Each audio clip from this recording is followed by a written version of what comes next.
सरवरा शाह करीमा दस्तगीरा शरफा हुर्मते रूह पैगंबर यक नज़र कुल सोए माँ ली खमसतुन फी बिहा हर्रल वबाइल हातिमा अल मुस्तफ़ा वल मुर्तज़ा वब्नाहुमा वल फातिमा सल्लल्लाहु तआला अला खैर खल्क़िही व नूर अर्शिही व मज़हर लुत्फ़िही मुहम्मद व आलिही व अस्हाबिही अजमईन बिरहमतिका या अरहमर राहिमीन बिहक़्क़ि ला इलाहा इल्लल्लाह मुहम्मदुर रसूलुल्लाह। अल्हम्दुलिल्लाह नहमदुहु व नस्तईनुहु व नस्तग़फिरुहु व नु'मिनु बिही व नतवक्कलु अलैहि व नऊज़ु बिल्लाहि मिन शुरूरि अनफुसिना व मिन सय्यिआति अमालिना मन यहदिहिल्लाहु फला मुदिल्ल लहु व मन युद्लिलहु फला हादिय लहु व नशहदु अन ला इलाहा इल्लल्लाहु वहदहु ला शरीका लहु व नशहदु अन्न सय्यिदना व तबीब क़ुलूबिना व शिफ़ाअ सुदूरिना मुहम्मदन अब्दुहु व रसूलुहु बिल हुदा व दीनिल हक़्क़ि अरसला। अम्मा बाद फ़अऊज़ु बिल्लाहि मिनश शैतानिर रजीम बिस्मिल्लाहिर रहमानिर रहीम। क़ुल इन कुन्तुम तुहिब्बूनल्लाह फ़त्तबिऊनी युहब्बिबकुमुल्लाह व यग़फ़िर लकुम ज़ुनूबकुम वल्लाहु गफ़ूरुर रहीम। सदक़ल्लाहु मौलानल अज़ीम व बल्लग़ना रसूलुहुन नबियुल उम्मियुल करीम व नहनु अला ज़ालिका लमिनश शाहिदीन व शाकिरीन वल्हम्दुलिल्लाहि रब्बिल आलमीन। ज़िवक़ार मुअज़्ज़ज़ उलमाए मिल्लत इस्लामिया शोराए इस्लाम बज़्म ज़िक्र रसूल सल्लल्लाहु अलैहि वसल्लम में शिरकत फरमाने वाले बरदरान इस्लाम, समाअत फरमाने वाली ख़वातीन इस्लाम, अज़ीज़ बच्चों, नौजवान साथियों, हुसूल सआदत व बरकत के लिए अक़ीदत व खुलूस के साथ आइए हम और आप मिलकर अपने आका व मौला सय्यद आलम नूर मुजस्सम जनाब मुहम्मद रसूलुल्लाह सल्लल्लाहु तआला अलैहि व आलिहि वसल्लम की बारगाह बेकस पनाह में झूम कर हदिये दुरूद पाक पेश फरमा ले। अल्लाहुम्मा सल्ले अला सय्यिदिना मौलाना मुहम्मद व अला आले सय्यिदिना मौलाना मुहम्मद सल्लल्लाहु अलैहि वसल्लम। समय बहुत हो चुका है। उलमाए किराम के ज़रिए आपने कुरान व हदीस की रोशनी में उनके खुतबात को समाअत फरमाया और आप सब ने अपने क़ुलूब व अज़हान को मुनव्वर व मुजल्ला कर दिया। थोड़ी देर के लिए मैं भी आपके दरमियान हाजिर हूँ। तबीयत भी नासाज है और वक्त भी काफ़ी हो चुका है, तो लिहाजा बहुत लंबा चौड़ा खिताब तो नहीं होना है, बस कुछ खुलासे पेश करके रुखसत हो जाना है। अल्लाह रब्बुल इज़्ज़त इरशाद फरमाता है, क़ुल इन कुन्तुम तुहिब्बूनल्लाह फ़त्तबिऊनी युहब्बिबकुमुल्लाह व यग़फ़िर लकुम ज़ुनूबकुम वल्लाहु गफ़ूरुर रहीम। आसान सा तर्जुमा ये है कि ऐ महबूब आप इरशाद फरमा दीजिए, अल्लाह को चाहना चाहते हो, मेरी पैरवी करो, अल्लाह तुम्हें चाह लेगा। आप चाहने की तमन्ना रखते हो, नबी की इत्तिबा और पैरवी कर लो तो अल्लाह तुम्हें चाहने लगेगा। और फिर अल्लाह ताला इरशाद फरमाता है वयग़फ़िर लकुम ज़ुनूबकुम, और अपने गुनाहों की मग़फ़िरत तलब करो। तो मालूम क्या हुआ कि हर किसी के गुनाह अल्लाह नहीं बख्शेगा, लेकिन उसके गुनाह अल्लाह ज़रूर बख्श देगा जो नबी रहमत सल्लल्लाहु अलैहि वसल्लम की पैरवी कर लेगा, जो रसूलुल्लाह सल्लल्लाहु अलैहि वसल्लम से भालोबासा रखेगा, जो नबी रहमत सल्लल्लाहु अलैहि वसल्लम का फरमाबरदार हो जाएगा, अल्लाह ताला उसकी खोती को ज़रूर माफ़ फरमाएगा। वयग़फ़िर लकुम ज़ुनूबकुम वल्लाहु गफ़ूरुर रहीम, और अल्लाह ही है जो गफूर और रहीम है। और मालूम क्या हुआ कि दुआ की कबूलियत के लिए साहिबे दुआ का होना जरूरी है। यानी दुआ में जब तक वसीला शामिल नहीं किया जाएगा दुआ कबूल नहीं होगी। और वसीला किसका? जनाबे मुहम्मदुर रसूलुल्लाह सल्लल्लाहु अलैहि वसल्लम। आप देखिए, इंसान से पहले अल्लाह ताला ने इस दुनिया में जिन्नों को भेजा और मकसद वही था कि ये जिन आए दुनिया में और आकर अल्लाह की इबादत करें। हमसे ज्यादा इबादत उन्होंने की। जमीन का कोई चप्पा ऐसा नहीं जहां बंदगी जिनने नहीं की। अल्लाह ताला ने उसके अमल की बुनियाद पे उसको आबिद बना दिया, और उसने अमल किया तो जाहिद बना दिया, और उसने अमल किया तो बुलंदियां दे दी, आसमानों पे पहुंचा दिया, फरिश्तों का मौलिम बना दिया। जरा सोचो, बंदगी जिंदगी में इंसान अगर करता है तो अल्लाह उसे बुलंदी अता फरमाता है, फरिश्तों का मौलिम हो गया। लेकिन जब किसी को इज्जत दी जाती है तो उसमें अना आती है, ईगो आती है। जब उसे कोई मनसब दिया जाता है तो आई एम के नारे लगाने लगता है, मैं हूं कोई दूसरा नहीं। आप समझ रहे ना मेरी बात? इतना अभी जाहिद मुत्तकी परहेजगार सब कुछ था, फरिश्तों का मौलिम बना, उसको ईगो आ गई कि मैं भी कुछ हूं। अल्लाह ताला तो दिलों के हाल से खूब वाकिफ है। उसने जाहिर नहीं किया था अपनी अना को, दिल ही दिल में इतरा रहा था कि मैं फरिश्तों का मौलिम हूं। वो रब्बुल आलमीन जो अलीम व खबीर है, दिलों के हाल से वाकिफ है। अल्लाह ताला ने उससे नहीं कहा, इब्लीस से नहीं कहा। देखिए उसकी हिकमत, अल्लाह की हिकमत देखो। ईगो इसे है तो डायरेक्ट इसी से अल्लाह कलाम कर लेता, लेकिन नहीं, अल्लाह ताला ने फरिश्तों से फरमाया इन्नी जाइलुन फिल अर्दि खलीफा, मैं जमीन पे अपना असिस्टेंट बनाने जा रहा हूं, अपना नाइब बनाने जा रहा हूं। तो फरिश्तों ने अर्ज किया अतजलु, वो फरिश्ते के जो अल्लाह के हुक्म से रूगर्दानी नहीं करते। अल्लाह फरमा दे सजदे में रहो तो सजदे में रहते हैं, अल्लाह फरमा दे रुकू में रहो तो रुकू में रहते हैं, अल्लाह फरमा दे क़याम में रहो तो क़याम में रहते हैं, अल्लाह फरमा दे तस्बीह ये करो तो दूसरी तस्बीह नहीं करते हैं। लेकिन इल्म एक ऐसी चीज है कि जो इज्जत भी दिलाती है और इल्म से जिल्लत भी इंसान हासिल करता है। क्योंकि इल्म हासिल करने के बाद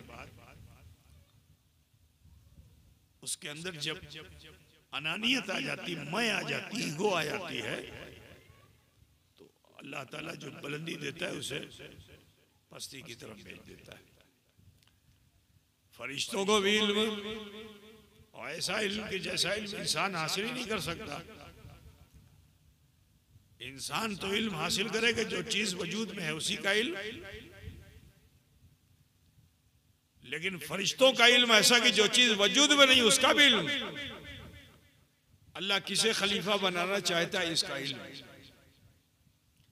जो खलीफा बनेगा उसका किरदार क्या होगा, कैरेक्टर क्या होगा, उसका अमल क्या होगा, उसका भी इल्म। जरा सोचो कि फरिश्तों का इल्म कैसा था। यही वजह थी कि उन फरिश्तों ने अल्लाह की बारगाह में अर्ज किया था, अतजलु फीहा मन युफ्सिदु व युस्फिकु दिमा। अल्लाह तू ऐसा क्यों करेगा, जिसको तू खिलाफत देने जा रहा है तो झगड़ालू है, वो फसादी है, खून खराबा करने वाला है, जंगो जिदाल करने वाला है। फिर अपने बारे में जो फरिश्तों के दिल में था उसे जाहिर कर दिया, नहनु नुसब्बिहु बिहम्दिका व नुक़द्दिसु लक। अल्लाह हम तो तेरी तस्बीह बयान करते हैं, तेरी पाकी बयान करते हैं, तेरी हम्द बयान करते हैं, हम ही काफी। तो अल्लाह ताला ने उनके इल्म पर घेरा लगाया, इतराओ नहीं अपने इल्म पर। इन्नी आलमु मा ला तालमून, जो मैं जानता हूं वो तुम नहीं जानते, क्योंकि तुम बशर देख रहे हो और मैं बशर में खैर बशर। अजीजान गिरामी, यहां तक के आदम अलैहिस्सलाम का पुतला तैयार हो गया, रूह डाल दी गई। तो अल्लाह ताला ने उन फरिश्तों को जिन्होंने कहा था झगड़ालू फजा दिए, अल्लाह ने कहा यही झुको, तुम्हारी ईगो जो हर्ट हुई है हर्ट मत करो, झुको यहीं पे। तो अल्लाह फरमाता है वइज़ क़ुल्ना लिल मलाइकति इसजुदू लि आदम फसजदू इल्ला इब्लीस। हमने जब फरिश्तों को हुक्म दिया कि आदम के लिए सजदा करो, सबने कर दिया, मगर इब्लीस ने नहीं किया। यहाँ एक बात बता दूं कि इब्लीस जो है वो फरिश्तों के जिन्स से नहीं है, फरिश्तों के समाज का नहीं है। और अल्लाह ताला ने किसे सजदा करने का हुक्म दिया था? फरिश्तों को। लेकिन इब्लीस ने सजदा नहीं किया। और मैं ये कहता हूं कि अगर वो सजदा नहीं करता, खामोश खड़ा रहता तो भी बच जाता। लेकिन सुनो, जिसमें अना आ जाती, मैं आज दूसरे को हकीर जानता है, दूसरे को कमजोर और कमतर समझता है, तो इब्लीस ने सजदा नहीं किया। अल्लाह ने फौरन मरदूद नहीं किया। मरदूद कब किया? कि जब उसने कहा खलक़तनी मिन नार, अल्लाह तूने तो मुझे आग से पैदा किया है, और ये बशर, ये इंसान, ये तो माटी का है, इसकी खासियत पस है, मेरी खासियत बुलंद है। जब अपनी क्वालिटी को पेश किया तो अल्लाह फरमाता है अबा वस्तकबरा वकाना मिनल काफिरीन, उसने इनकार कर दिया, क्योंकि यही उसका मुकद्दर था, यही उसकी तकदीर थी। इनकार कर दिया, लानत का तौक उसकी गर्दन में आ गया। देखो, गुनाह इतना बड़ा किया, खता इतनी बड़ी की। अल्लाह फरमाता है वल्लाहु गफूरुर रहीम, और अल्लाह ही गफूरुर रहीम है। इब्लीस अल्लाह की बारगाह में हाजिर हुआ दुआ करने के लिए कि अल्लाह, ए परवरदिगारा, ए रब्बे कदीर, हमार खोती माफ करी दो, अल्लाह हमारी खता को माफ कर दे, हमें एकटा भूल करलम। लेकिन जिसे तू खलीफा बना रहा है दुनिया में जाके बहुत भूल करेगा, लेकिन जब वो तेरी तरफ लौटेंगे तो तू उसे माफ कर देगा। तो अल्लाह तबारक व तआला ने जो गफूर और रहीम है उसकी दुआ को कबूल नहीं किया।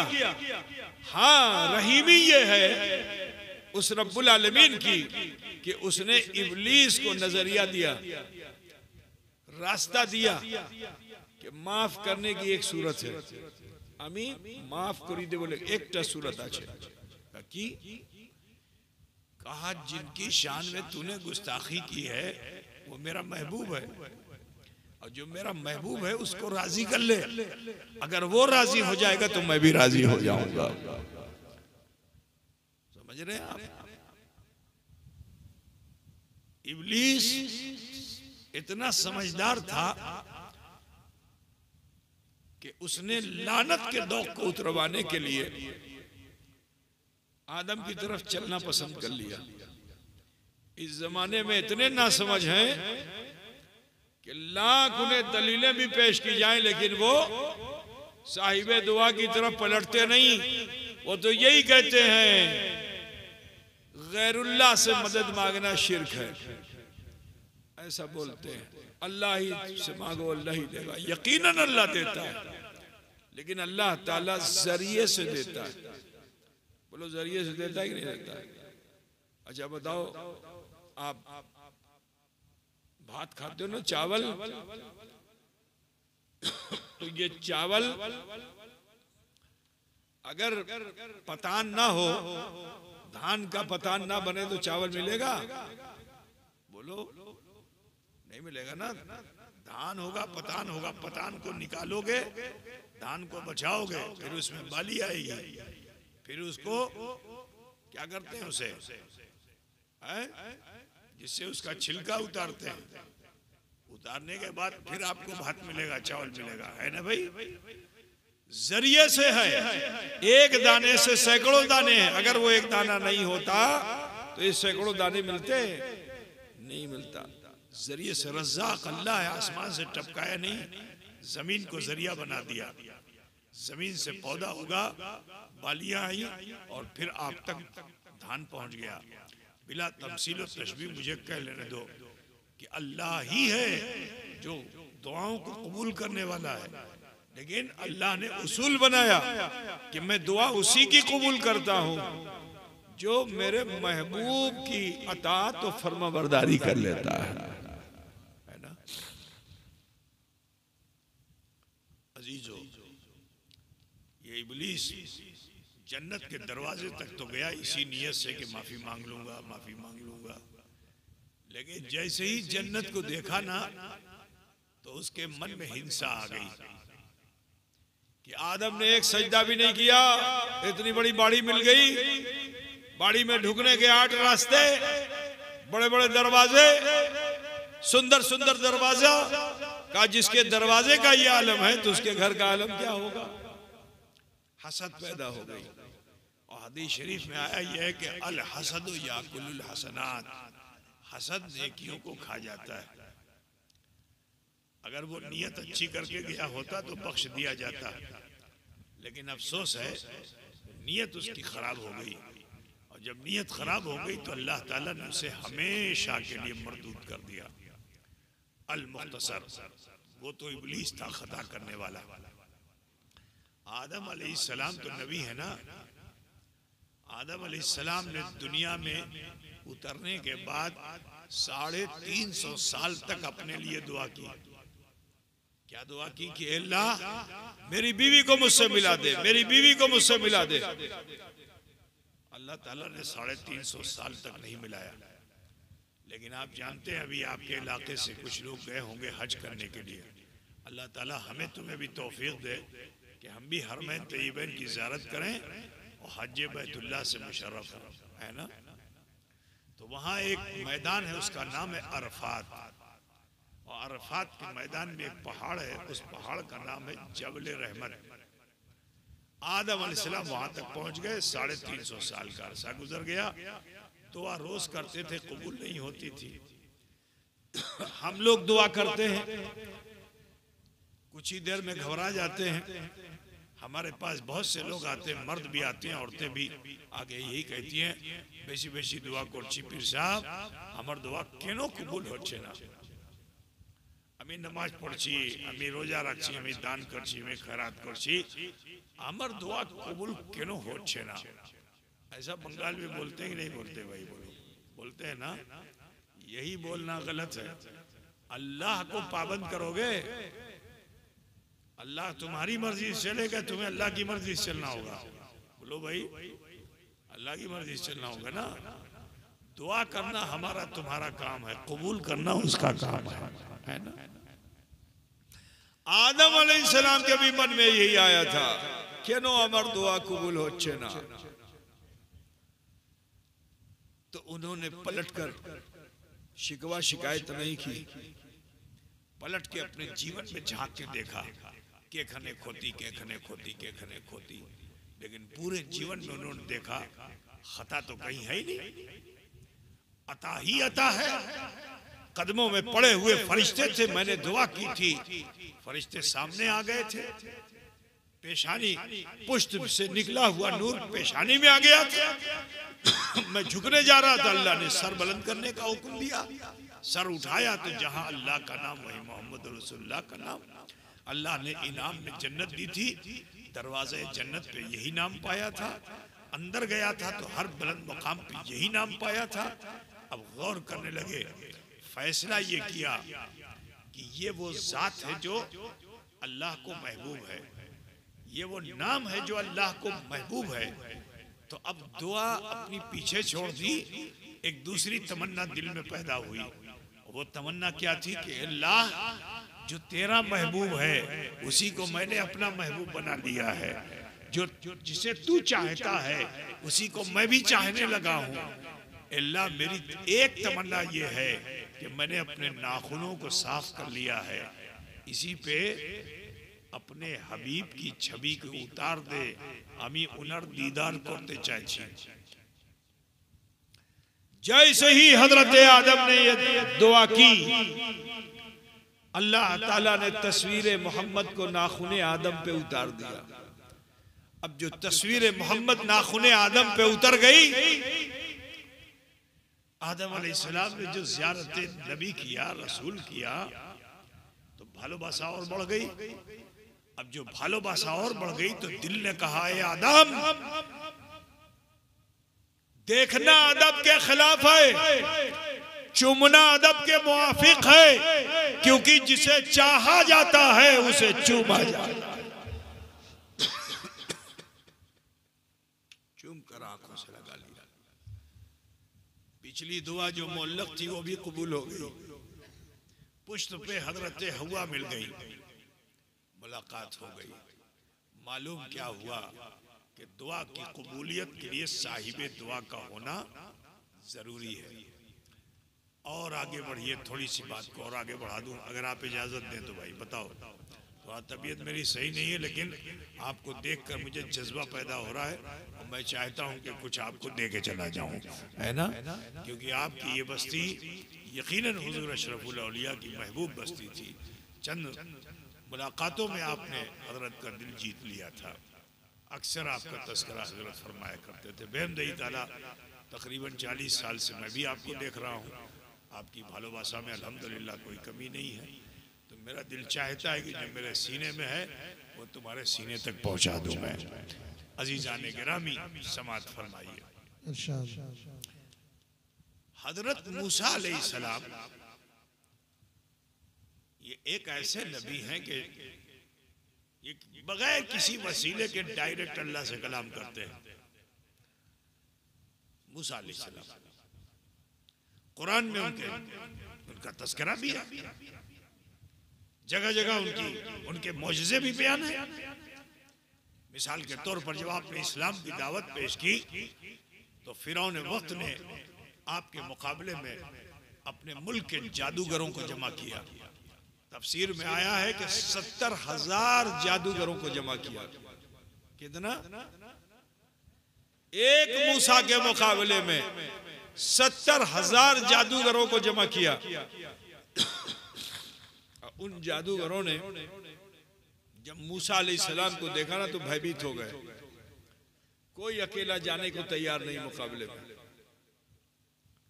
सुरेन बाबा, अकेला कोई जाने को तैयार नहीं। तो सब ने मिलकर प्लानिंग किया, कहा देखिए इनसे मुकाबला करना आसान नहीं है, तो बहुत बेहतर होगा कि इनसे मुकाबले के लिए सब लोग एक ही तरह का जादू पेश करो। जब सारे जादू सबके इकट्ठा जमा हो जाएंगे तो मूसा भयभीत हो जाएंगे, हम मूसा को पराजित कर देंगे। तो सबने प्लान ये किया कि सरपो क्या बोलते हैं आप लोग? सांप बोलते हो, सरपो बोलते हो? हम बंगला में बोले तो हिंदी में बोलो, है ना? इसीलिए खोट्टा कहे जाते हैं ना। सांप समझते हो कि नहीं समझते हो? सरपो बंगला में बोलते हैं ना सरपो। तो तो सबने प्लानिंग यही किया कि मैं इनके सामने सब लोग ढेर सारे सांप छोड़ दो, भयभीत हो जाएंगे। किया भी ऐसे ही उन्होंने, डंडा छोड़ा सांप बन गया, रस्सी छोड़ी सांप बन गया। 70,000 सांप मूसा अलैहिस्सलाम के सामने। अच्छा बताओ कि क्या कोई मूजी शय नबी को इजा पहुंचा सकती है? कोई मूजी शय नबी को इजा नहीं पहुंचा सकती। तो ये 70,000 सांप क्या बिगाड़ पाएंगे नबी का? तो नबी को भयभीत कर पाएंगे? ये 70,000 सांप नबी को तो नहीं नुकसान पहुंचा सकते थे, मगर नबी के पीछे जो खड़े हुए उनके फॉलोअर थे, नबी का कलमा पढ़ने वाले, उनको ये सांप नुकसान पहुंचा सकते थे। तो हजरत मूसा अलैहिस्सलाम ने अल्लाह की बारगाह में डायरेक्ट अर्जी की, अल्लाह क्या करूं, अल्लाह क्या करूं, अल्लाह क्या करूं? तो अल्लाह ताला ने कुरान पाक में इरशाद फरमाया, वमा तिलका बियमीनिका या मूसा, ऐ मूसा तुम्हारे दाहिने हाथ में क्या है? तो अगर डरे हुए होते तो इशारा करते। मिसाल के तौर पर अगर आप सांप देख लो सामने तो बोल पाओगे? सांप सांप चिल्लाओगे? नहीं, ई आ आवाज निकलेगी, मुख से बोली नहीं निकलेगी, बोलती बंद हो जाएगी, ठीक है ना? भाई करोगे। लेकिन कुरान की इन आयतों से पता चलता है कि मूसा अलैहिस्सलाम डरे हुए नहीं थे। अगर डरे हुए होते तो कलाम को तुलानी नहीं करते। हजरत मूसा अलैहिस्सलाम ने अल्लाह से अर्जी लगाई कि अल्लाह, ये मेरा डंडा है, मेरा आसा है, इससे मैं अपनी भेड़ बकरियों के लिए पत्ते झाड़ता हूं, ठीक है? जो जैतून का है टेढ़ा मेढ़ा है, जब मुझको सोना होता है तो इसी को तकिया बनाता हूं और भी इससे काम लेता हूं, ठीक है? तो अल्लाह ताला ने फरमाया इसी को जमीन पे डाल दो। जैसे ही जमीन पे डाला, वो लाठी जो थी वो सांप बन गई, अजदहा। अजदहा जो बन गया वो, तो उस अजदहे ने सारे सांपों को निगल लिया। अब जब सारे सांप खा गया वो, तो फिर मूसा अलैहिस्सलाम ने अल्लाह से अर्जी लगाई, अल्लाह क्या करूं, अल्लाह क्या करूं? तो अल्लाह ताला ने फरमाया कि मूसा, सांप के मुंह में हाथ डालो। अल्लाह ने नहीं फरमाया कि अपना आसा उठा लो, क्या फरमाया? सांप के मुंह में हाथ डालो। तो इससे दो बात साबित हो गई कि जो रस्सी का सांप बना था, लाठी का सांप बना था, ये निगाहों का धोखा था, ठीक है ना भाई? लेकिन जो मूसा अलैहिस्सलाम की लाठी जमीन पे आई थी, ये निगाहों का धोखा नहीं, उधर इस्तिदराज था, निगाहों का धोखा। इधर मौजज़ा था, मौजज़ा हकीकत है, इस्तिदराज हकीकत नहीं है। अजीज़ान गिरामी, गर्ज के मूसा अलैहिस्सलाम अगर डरे हुए होते तो सांप के मुंह में हाथ नहीं डालते। अल्लाह का हुक्म हुआ, अपने मुंह में हाथ डाला, उठाया, फिर से वो लाठी बन गई। कुरान में और भी बहुत से मौजज़े हजरत मूसा अलैहिस्सलाम के हैं। बस मैं ये बताना चाहता हूँ कि मूसा अलैहिस्सलाम ऐसे साहिब लिसान बुजुर्ग थे, जो कह देते वो हो जाता, अल्लाह से जो कह देते वो हो जाता। आप जानते हो फिरौन की एक टुकड़ी से जंग हो रही थी, झगड़ा हो रहा, जंग हो रही थी, जिहाद हो रहा था। शाम हो गई तो ये कौम के लोग जो थे उन्होंने कहा, रात्रि बेला हम जंगो करबो ना, सकाले जंगो होबे। तो नबी ने फरमाया कि देखो एक मर्तबा इन पे हमला कर दो, ये पसपा हो जाएंगे, शेष हो जाएंगे। तो उन्होंने कहा ना, रात में हम नहीं लड़ेंगे, हमारी जान हमको बहुत प्यारी है, अगर लड़ाना है तो रोशनी का इंतजाम कीजिए। तो हजरत मूसा अलैहिस्सलाम ने फिर अल्लाह से अर्जी लगाई, अल्लाह क्या करूं? तो अल्लाह ने फरमाया अपना दाहिना हाथ अपने जेब में रखो, सीने पे रखो। आपने अपना दाहिना हाथ अपने सीने पे रखा, फिर उसको जो बाहर किया तो पूरी हथेली जो है ये रोशन हो गई, और इससे इतनी रोशनी निकली, इतनी रोशनी निकली कि दिन जैसा माहौल हो गया, पूरे मैदान जंग में रोशनी। बात समझे ना, उसी को यदे बैसा कहते हैं। हजरत मूसा अलैहिस्सलाम कामयाब हो गए। जब फिरौन को पता चला तो उसने अपने मुल्क के सारी मिलिट्री को जमा किया, सारी फौज को जमा किया, खुद क़यादत में मूसा अलैहिस्सलाम के मुकाबले में गया। अब जो मुकाबले में पहुंचा तो हालत ये थी कि आपके हवारियों के कदम उखड़ गए, वो पीछे हटने लगे, मूसा अलैहिस्सलाम भी पीछे जा रहे हैं। यहाँ तक कि एक तरफ दरियाए नील है और दूसरी तरफ फिरौन है। मामला ये था कि अब क्या होगा। उधर तो पूरा आबो ताब के साथ, असलहे के साथ फिरौन आया हुआ है, लाखों लाख लोगों को लेकर। यहाँ थोड़े से हवारी हैं, मूसा अलैहिस्सलाम है। हजरत मूसा ने अल्लाह की बारगाह में फिर अर्जी लगाई, अल्लाह क्या करूं। अल्लाह ताला ने फरमाया अपना असा दरियाए नील में डाल दो। जैसे ही दरियाए नील में डाला, रास्ता बन गया। आप इस पार से उस पार हो गए। फिरौन ने देखा रास्ता बड़ा शानदार है, चलो हम भी इसी पे चलते हैं। जैसे ही बीच दरिया में पहुंचा ना, तो किनारे से मूसा अलैहिस्सलाम ने फिर अल्लाह से अर्जी लगाई, अल्लाह क्या करूं। तो अल्लाह ने फरमाया अपनी छड़ी, अपना असा बाहर कर लो। जैसे ही आपने असा बाहर किया, ये पानी की जो दीवार थी आपस में मिलने लगी। और फिरौन जब डूबने लगा तो कुरान में है कि फिरौन ने कलमा पढ़ा। कलमा पढ़ने ही से तो मुसलमान होता है आदमी।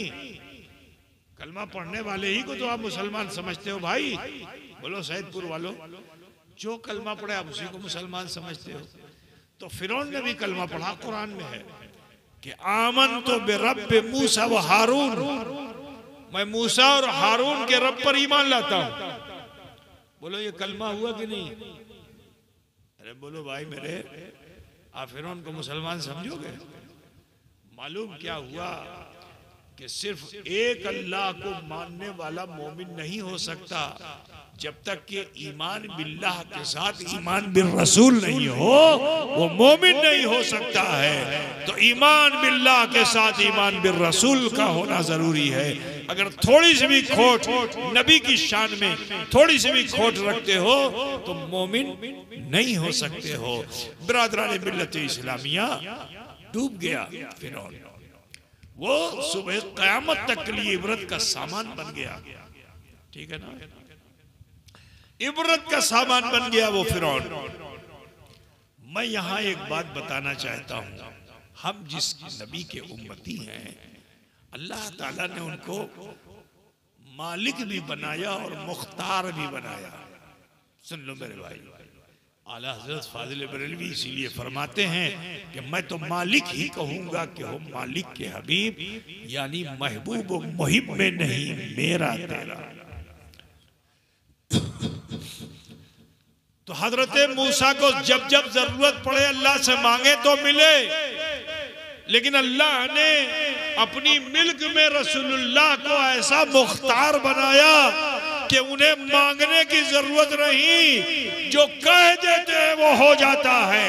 अजीजाने गिरामी, मेरे रसूल से भी मक्के में कुफ्फार और मुशरिकीन ने ये कहा था कि जुदी अपनी नबी आछे चांद को भांग दीजिए तो हम समझेंगे कि आप नबी हैं। तो मेरे नबी ने अल्लाह से ये नहीं अर्ज किया था कि अल्लाह क्या करूं, बस उंगली का इशारा किया था, चांद के दो टुकड़े हो गए।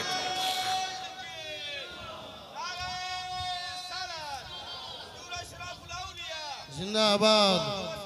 उसी की मंजर कशी कुरान में इस तरह रब फरमा रहा है, इक़्तरबतिस्साअतु वंशक़्क़ल क़मर। वो घड़ी आ गई जब चांद दो टुकड़े हो गया। अब मैं बात को अपनी बस पूरी करने जा रहा हूं। जब तक मूसा अलैहिस्सलाम ने अपने लिए नहीं मांगा, अपने पीछे वालों के लिए मांगा जो हवारी थे, अल्लाह उनकी दुआ को कबूल करता रहा। लेकिन मांगते मांगते मूसा अलैहिस्सलाम की आरज़ू बढ़ गई और यहाँ तक कि कुरान पाक में है कि मूसा अलैहिस्सलाम ने अपने लिए भी मांग लिया। क्या मांगा? रब्बे अरनी अंजुर इलैका, अल्लाह तू मुझे अपना जलवा दिखा दे, हमें तुम्हारे देखते चाहिए। तो अल्लाह ने क्या फरमाया, लन तरानी, हरगिज नहीं देख सकता। यू कांट सी मी, तुम मुझे नहीं देख सकते।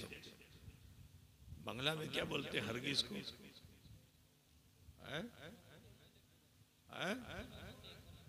कोनो मोते देखते पारबे ना, ठीक है ना? बंगला में ही हुआ ना, कोनो मोते देखते पारबे ना। मगर मांगने वाला अगर आशिक है तो उसको मिल ही जाता है, ठीक है ना? मूसा अलैहिस्सलाम की तलब में कमी ना हुई, ये मांगते रहे। यहाँ तक कि अल्लाह ताला ने हालात ऐसे बना दिए कि फिरौन ने मूसा अलैहिस्सलाम को उनकी बीवी के साथ समाज से बाहर कर दिया।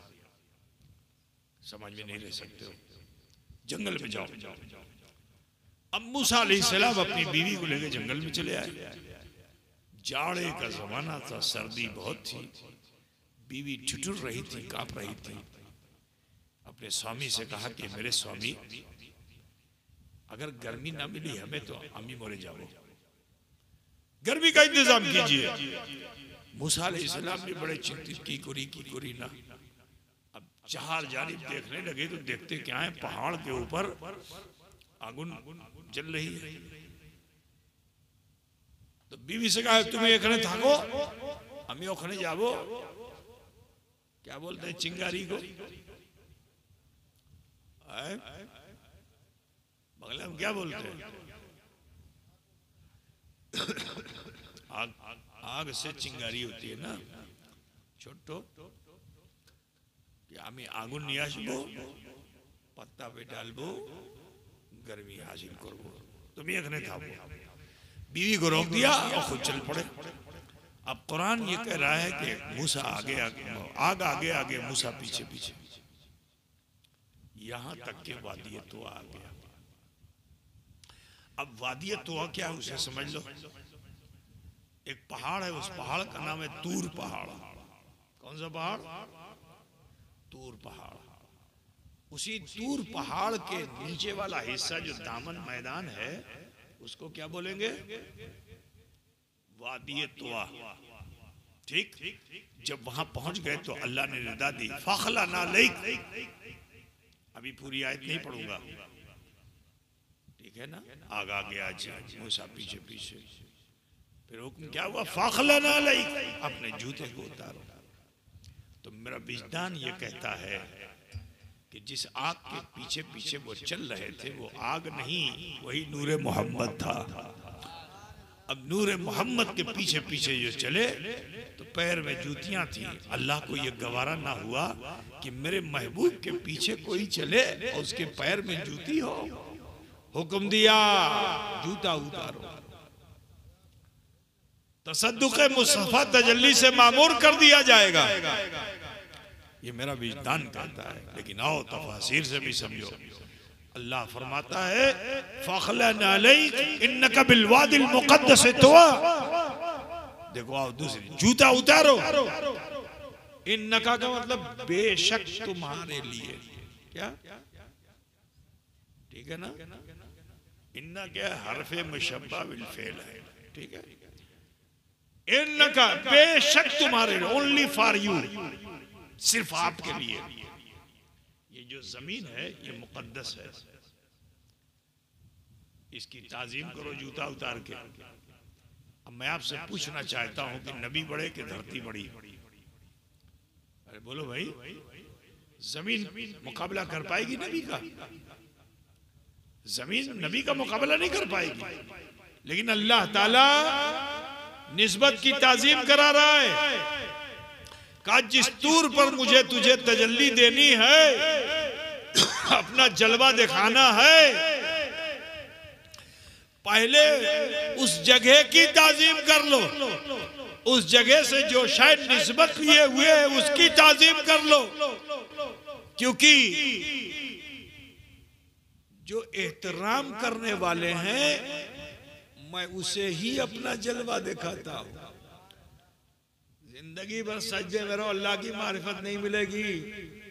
लेकिन जो निस्बतों का एहतराम करने वाले हैं, अल्लाह उन्हें ही अपनी मारिफत से नवाजता है। नमाज पढ़ने जाते हो ना, ध्यान रहता है कि किस मुसल्ले पे हम हैं। कुरान में तो आए वत्तखिज़ू मिन मक़ाम इब्राहीम मुसल्ला, तो पहले निस्बत का एहतराम करो। जिस मुसल्ले पे खड़े हुए, ये मुसल्ला क्या है, इसकी निस्बत इब्राहीम खलीलुल्लाह के मुसल्ले से है। निस्बत का एहतराम करोगे तो मारिफत जरूर हासिल हो जाएगी।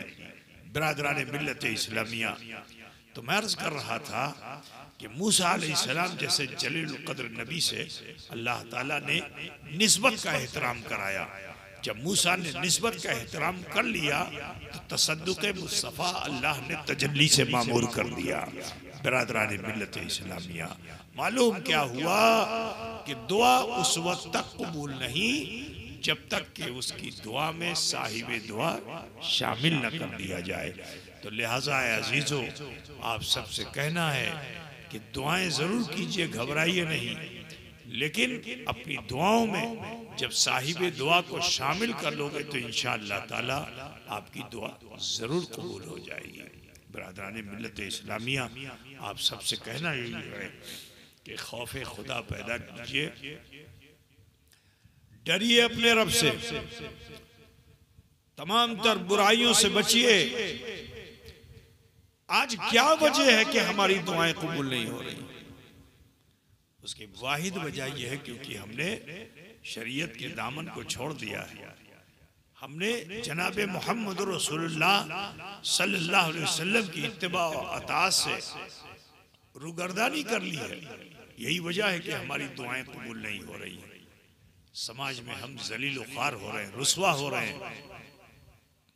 ऐ मुसलमानों, अगर आप चाहते हो कि इज्जत और वक़ार हासिल हो तो जरूरी ये है कि आप हुजूर सल्लल्लाहु अलैहि वसल्लम के मुती और फरमाबरदार हो जाइए और उसवा रसूल सल्लल्लाहु अलैहि वसल्लम पर अमल कीजिए।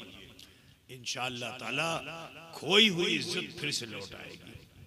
तुम्हारी मुअल्लक़ दुआएं जरूर कबूल हो जाएंगी अगर आप रसूल पाक सल्लल्लाहु अलैहि वसल्लम की उल्फत और मोहब्बत में अपना जीवन व्यतीत करोगे और नबी सल्लल्लाहु अलैहि वसल्लम की खुशी का सामान बन जाओगे। अल्लाह ने हमें बंदगी करने का हुक्म अता फरमाया है, लेकिन हमारी बंदगी पर नाज करते हैं जनाबे मोहम्मद रसूलुल्लाह सल्लल्लाहु अलैहि वसल्लम। सुनो, अपनी हैसियत को पहचानो मुसलमानों। देखो, नमाज एक ऐसी इबादत है कि जिसके लिए मेरे रसूल ने फरमाया कि कुर्रतु ऐनी फी सलात, नमाज मेरी आंखों की ठंडक है। आप फरमाबरदार बनो और हुजूर की आंखों को ठंडक पहुंचाइए, तो जानते हो आपकी हैसियत इतनी बुलंद हो जाएगी कि साल में एक रात ऐसी आती है जिसको कहते हैं लैलतुल कद्र, कहते हैं ना, पूरी सूरत पाक नाजिल हुई। इन्ना अंज़लनाहु फी लैलतिल क़द्र वमा अदराका मा लैलतुल क़द्र लैलतुल क़द्र खैरुम मिन अल्फ़ि शहर तनज़्ज़लुल मलाइकतु वर्रूह फ़ीहा बिइज़्नि रब्बिहिम मिन कुल्लि अम्र सलामुन हिय हत्ता मतलइल फ़ज्र। है ना? माना समझा इसका आपने? यहूदियों के वहां ये मशहूर था कि कौम बनी इसराइल में एक शख्स था बड़ा आबिद, ठीक है ना? ऐसा आबिद था कि हजार हजार रातें वो खिलवत में रह करके गुजारता था। हुजूर सल्लल्लाहु अलैहि वसल्लम के दिल में ख्याल पैदा हुआ, क्या मेरी उम्मत में भी ऐसे आबिद होंगे? तो अल्लाह ताला ने लैलतुल कद्र नाजिल फरमाया और इसी लैलतुल कद्र में कुरान को भी नाजिल फरमाया। यही वो लैलतुल कद्र है कि जरा अपनी हैसियत को पहचानिए मुसलमानों कि हजरत जिब्रील अलैहिस्सलाम ये नबी के सिवा किसी के पास नहीं जाते, और वो भी किसी नबी के पास एक बार, किसी के पास 2 मरतबा, किसी की मरतबा 10 मरतबा, किसी के पास 100 मरतबा। हमारे नबी सल्लल्लाहु अलैहि वसल्लम के बाद 6666 मरतबा तशरीफ लाए। समझ रहे हैं आप? हजरत जिब्रील अमीन अलैहिस्सलाम, लेकिन उसी रसूल का सदका है कि उम्मत रसूल के दरमियान वो जिब्रील हर साल आते हैं। कब आते हैं? जब आप 2 रकात नमाज पढ़ने के लिए खड़े होते हो, क़यामुल लैल करते हो लैलतुल क़द्र में, तो अल्लाह ताला उन फरिश्तों को भेजता है जिन्होंने कहा था फ़ीहा मयुफ़सिदु व युस्फ़िकु दिमा, वो आपस में झगड़े करेंगे, खून खराबा करेंगे, है ना? तो अल्लाह उन फरिश्तों को भेजता है कि तुमने कहा था झगड़े करेंगे, खून खराबा करेंगे, जाओ जाकर देख के आओ मेरे बंदों को।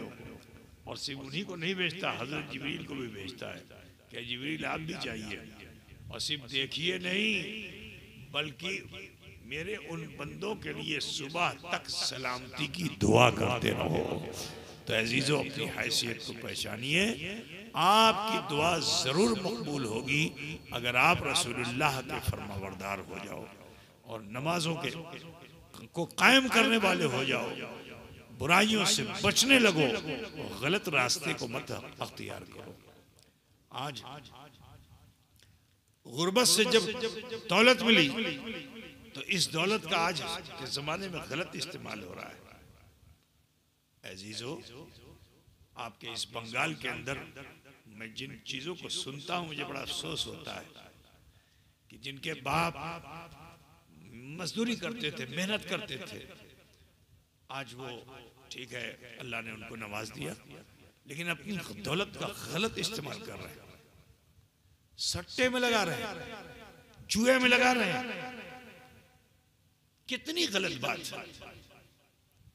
अल्लाह का शुक्र अदा करो कि अल्लाह ताला ने तुम्हें भूखा नहीं रखा, लेकिन अपनी सही दौलत को गलत जगह पे इस्तेमाल कर रहे हो।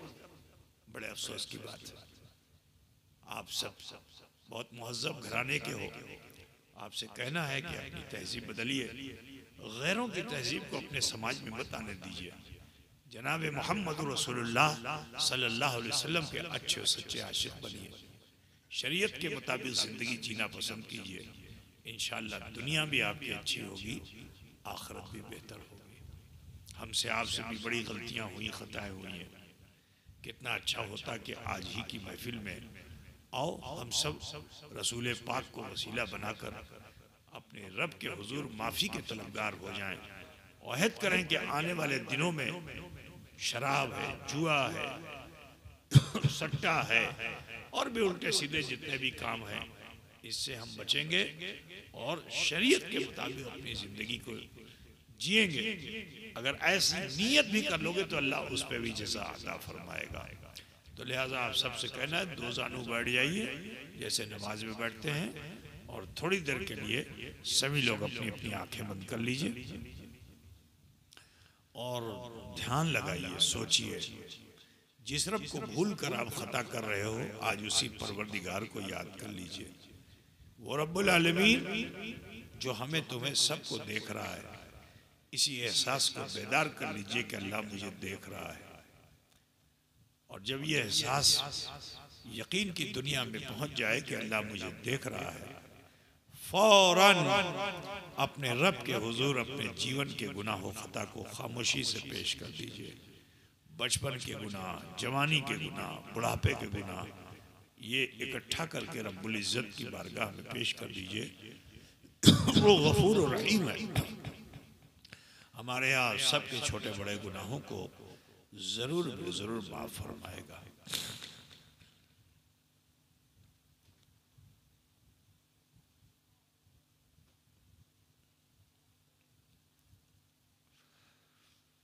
पढ़िए बिस्मिल्लाहिर्रहमानिर्रहीम, जरा जोर से पढ़िए। ला इलाहा इल्लल्लाह मुहम्मदुर रसूलुल्लाह, अल्लाह ही माबूद है, मुहम्मदुर रसूलुल्लाह सल्लल्लाहु अलैहि वसल्लम अल्लाह के सच्चे रसूल हैं।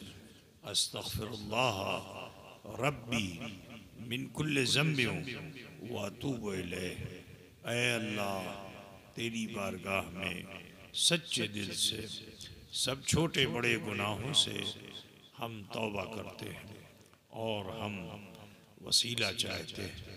तेरे महबूब सैयद आलम नूर मुजस्सम अहमद मुश्तबा मोहम्मद मुस्तफ़ा सल्लल्लाहु अलैहि वसल्लम का ये अल्पो समय में हमने कलमा शरीफ पढ़ा, इस्तग़फ़ार किया। यकीन जानिए इस वक्त हम और आप ऐसे हो चुके हैं जैसे माँ के पेट से पैदा होने वाला बच्चा होता है। ज़रूरी है कि अपनी आने वाली ज़िंदगी को बेहतर बनाइए, गलत कामों से अपने आप को बचाइए। ख़ास तौर से नमाज़ों का एहतमाम कीजिए, वक्त वक्त पर मस्जिद आबाद कीजिए।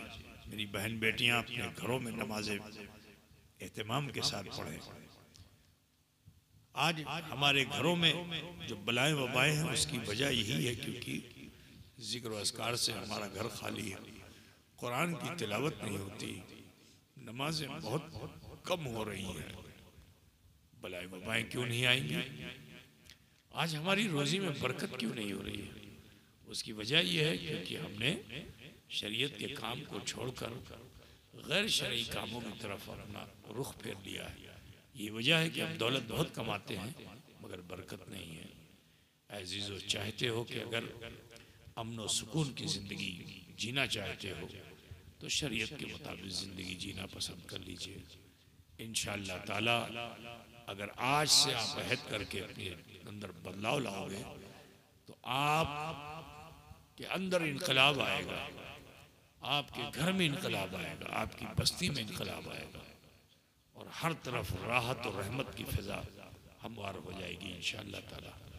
मैं दुआ करता हूँ कि अल्लाह ताला हमें आप सबको अमल खैर की तौफ़ीक़ रफ़ीक़ अता फ़रमाए। आखिर में चलते चलते मामूल के मुताबिक आपके दरमियान बात रखना ज़रूरी समझता हूँ कि वो मखदूम अशम मिशन जिसे हुज़ूर अशरफुल औलिया ने अपनी हयात के आखिरी सालों में कायम किया, आज अल्लाह का शुक्र है कि वो इदारा बागो बहार बना हुआ है। अब हमें इंतज़ार नहीं करना पड़ता कि बच्चे आएंगे। अब आलम यह है कि मखदूम अशम मिशन के आंगन में दूसरे इदारों के ज़िम्मेदार पहुँचते हैं अपना हैंडबिल और पोस्टर लेकर के कि यहाँ से जो बच्चे बचें वो हमारे इदारे में चले जाएं। अल्लाह का शुक्र है कि एक दिन के अंदर 1200-1300 एडमिशन फॉर्म भरे जाते हैं, फिर उनका टेस्ट होता है, कामयाब जो बच्चे उन्हें रखा जाता है। इस साल इतने बच्चे कामयाब हो गए कि मजबूरन हमें उनको रखना पड़ा। इस मरतबा बड़ी तैयारी के साथ बच्चे आए थे। तो अभी आप समझिए कि जो हमारा बजट है उस बजट से भी 200 या 225 बच्चे ज़्यादा हो गए। अब मैं गया तो देखा वहाँ हॉस्टल में बच्चे बहुत बिल्कुल खचाखच भरे हुए। तो मैंने कहा भाई ऐसे तो बहुत परेशानी हो जाएगी, आपने इतना एडमिशन क्यों ले लिया? कहा हजरत हमने किसी के साथ जो है पार्शलिटी नहीं किया, जो बच्चे लायक थे मेरिट में आगे हमने उनको ले लिया। तो ठीक है आपने ले लिया तो अच्छी बात है। फिर हमने आईने हिंद हॉस्टल के कई कमरे खाली करवाए, अभी वहाँ पे काम चला, लाइट वाइट उसमें नहीं थी तो उसमें लाइट का जो पंखे का ऐलान मौलाना ने किया वो ये इमरजेंसी में वहाँ के लिए हुआ है। अल्लाह ताला आप सबको जज़ाए खैर अता फरमाए। दुआ कीजिए। वहाँ कारीगर भी भेज दिया गया है, काम लग गया, कल तक इंशाअल्लाह इंतज़ाम उसका हो जाएगा। तो जो बच्चे कमरों में ज़्यादा थे उनको डिवाइड करके यहाँ स्कूल के जो हमारा बंगला मीडियम स्कूल चल रहा है उन वहाँ के प्रिंसिपल से जिम्मेदारों से रिक्वेस्ट किया, हमने कहा भाई थोड़ा आप भी कष्ट कीजिए और इन बच्चों को साथ दीजिए ताकि ये इसमें एडजस्ट हो जाए। अल्लाह ताला तौफीक दे, आइंदा कुछ ऊपर बनाएंगे तो और आगे हो जाएगा इंशाअल्लाह ताला। आप सब दुआ फरमाइए कि हुजूर अशरफुल औलिया का जो सपना था वो साकार होता रहे और आप सबकी खिदमत जो आप शुरू से लेकर अब तक कर रहे हैं मैं उसके लिए दिल की गहराइयों से दुआ कहता हूँ। आप जानते हैं कि हर साल मखदूम अशम मिशन कुछ ना कुछ नई तहरीक के साथ आगे आता है। अल्लाह का शुक्र है कि हम कहीं ठहरे नहीं, हर साल कदम ब कदम आगे बढ़ते गए। आज अल्लाह का बड़ा एहसान है कि पीराना पीर में जो इमारत हमने खड़ी की थी उसमें हुजूर अखी सिराज आइने हिंद के नाम से आईने हिंद पब्लिक स्कूल हमने कायम कर दिया। एडमिशन वहाँ हो रहा है। ये मई का सेशन है, इसमें एडमिशन के लिए छूट दी गई है। आपसे कहना है कि आप उस स्कूल में अपने बच्चे को रखिए जहाँ बच्चा दीन भी सीखे, क्योंकि अगर वो दीन नहीं सीखेगा, अंग्रेजी बहुत अच्छी बोल लेगा, डॉक्टर ज़रूर बन जाएगा, इंजीनियर ज़रूर बन जाएगा, मगर ईमान अकीदा उसका चला जाएगा। जब उस लेवल का स्कूल आपको मिल गया तो फिर आप दूसरी जगहों पे रखने से अच्छा है कि वहाँ रखिए कि जहाँ आपके बच्चे को अच्छी तालीम भी हासिल हो जाए और साथ ही साथ उसका ईमान अकीदा भी दुरुस्त रहे और वो अच्छे से कुरान पढ़ने वाला हो जाए, फ़राइज़ वाजिबात का सही से जानने वाला हो जाए, अकीदे को भी जान ले और अकीदत को भी जान ले। बोलो इसकी ज़रूरत है कि नहीं है? नहीं, आपने अपने बच्चे को स्कूल में भेज दिया और 6 महीने के बाद आया तो ईसाई स्कूल में गया तो ऐसे ऐसे क्रॉस का निशान बना रहा है, जैसे इस क्राइस्ट सीने पे फेर रहा है। किसी और स्कूल में आपने भेजा कि वहाँ इस्लामी कल्चर मिलेगा, लेकिन वो हमारे अक़ीदे खिलाफ। 3 महीने के बाद बच्चा लौट करके आया। अब ये नियाज उसने जैसी देखी क्या इटा बिदत আছে এটা शिरीक আছে, अब ये चालू हो जाएगा। तो अहले सुन्नत वल जमात के जो अकायद और नज़रियात हैं उस पर चोट पहुँच रही है। आपका बच्चा गुमराह और बेदीन हो सकता है। तो ज़रूरत है कि अहले सुन्नत वल जमात की जानिब से अगर ऐसी कोई तहरीक है, आप वहाँ अपने बच्चे को भेजिए ताकि वो दीन से नावाकिफ़ ना हो। जब वो मुस्तक़बिल करीब में जवान हो और उसके करीब लोग आएँ तो वो खुद गुमराह ना हो, बल्कि जो गुमराह हो चुके हैं उन्हें राह हिदायत देने वाला वो बच्चा हो जाए। तो बहरहाल मौलाना शाहजहां ने आपको बंगला ज़बान में आईने हिंद स्कूल के बारे में बता दिया। 1 to 5 है। इसका हैंड बिल ये लोग लेके आए हैं, आपके बीच में भेजता हूँ। ये इसे खुद भी रखिए और अपने मोबाइल में इसको सेव कर लीजिए और सेव करने के बाद इसको अपने ग्रुप में डाल दीजिए, क्योंकि आप जानते हैं कि हमने बैनर और पोस्टर से अपना मदरसा नहीं चलाया, अपनी तहरीक नहीं चलाई। हमारी तहरीक जो है दिलो ज़ुबान से है, दिल से है, ज़ुबान से है। तो लिहाजा इसमें आप भी हिस्सेदार बनिए। अपने मोबाइल में इसका फ़ोटो खींचिए और इसे अपने ग्रुप में डाल दीजिए। अपनी तरफ से एक सजेशन भी दीजिए कि अपनी तरफ से उसको परामर्श भी दीजिए कि ऐसे स्कूल में डालिए जहाँ आपका बच्चा अंग्रेज़ी तालीम दिलाना चाहते हैं वो उसमें भी माहिर हो और साथ ही साथ दीन का भी जानकार हो जाए। उम्मीद ये है कि आप तमामी हजरात व ख़वातीन मेरी इस गुजारिश पर ज़रूर तवज्जो करेंगे और अपने बच्चे को सही जगह पे तालीम देने की कोशिश करेंगे। बैनी कलिमात के साथ मैं बेहद आप सबका मशकूर हूँ कि जब जब आपको आवाज़ दी गई आप कभी पीछे नहीं हुए, आपने बढ़ कर के मखदूम मिशन का साथ दिया। अल्लाह ताला आप सबको अजर जज़ील अता फरमाए। व आखिर दावाना अनिल हम्दुलिल्लाहि रब्बिल आलमीन।